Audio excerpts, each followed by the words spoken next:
По итогам заседания Совета директоров. Пожалуйста. Сегодня мы приняли решение сохранить ключевую ставку на уровне 21% годовых. Инфляция в конце года заметно ускорилась. По нашим оценкам, это было отражением существенного перегрева спроса, который мог даже усилиться во втором полугодии прошлого года. Продолжается охлаждение кредитования при росте сберегательной активности населения.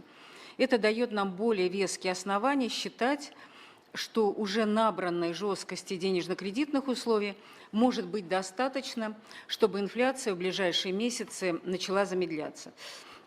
Поэтому мы сохраняем паузу в повышении ключевой ставки. Если набранной жесткости окажется недостаточно, мы будем готовы вернуться к вопросу о повышении ставки на ближайшем заседании. Угрозы новых торговых войн и фрагментации мировых рынков формируют риски для деловой активности в мире и могут привести к падению спроса на товары российского экспорта. Первый ряд. Благодарю. Ваш взгляд, как он повлияет в целом на процессы в экономике и при его реализации? Нет, мы не обсуждали снижение ставки, мы обсуждали два варианта: сохранение ставки и повышение ставки. Ранее говорил о том, что видит в этом риски и готовится ввести. Пока, мне кажется, это преждевременно включать в сценарий, тем более в базовый. Все будет зависеть от развития ситуации. Сейчас просчитать точно влияние на экономику, инфляции, мне кажется, маловозможно. Станет, может ли это привести к более раннему снижению ставки? Укрепление рубля переносится, безусловно, это дезинфляционный фактор, но переносится в цены он с лагом.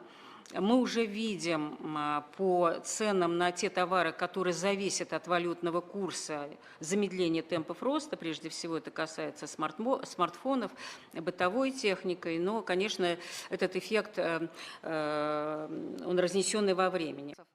Ожидается ли в этой ситуации рост числа банкротств компаний? Нет, мы не ожидаем волны банкротств. Да, конечно, есть сильно закредитованные компании, для которых рост стоимости обслуживания долга – это важный фактор, который снижает их прибыль существенно. Но для большинства компаний финансовое положение прежде всего зависит от роста издержек. Или реакция кредита в январе-феврале позволяет не компенсировать это смягчение? Есть годовая инфляция, та, которая меряет инфляцию за последние 12 месяцев. По сути дела, это сравнение инфляции, например, февраля этого года с февралем следующего года. И вот этот показатель годовой инфляции, он зависит от того, насколько будет выходить база прошлого года. И по нашим оценкам пик где-то будет, наверное, в апреле, в мае, да, Алексей Борисович, годовой инфляции. О том, что у ЦБ есть мандат на то, чтобы замораживать вклады в коммерческих банках. Пока мы не видим на рынке проблем с предложением валюты.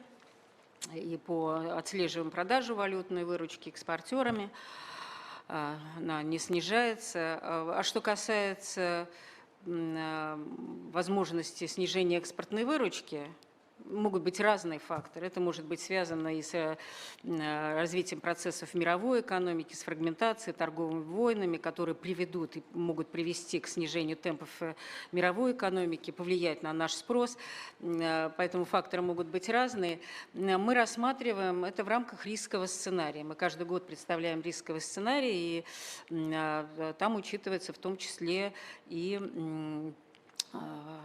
риски сокращения доходов от экспорта. Потому что происходит, это вот то, что крупный бизнес, он, собственно, если ему не дают кредита, он идет... Ключевая ставка уже 21%, и это большой уровень жесткости. Некоторые считают его даже чрезмерным.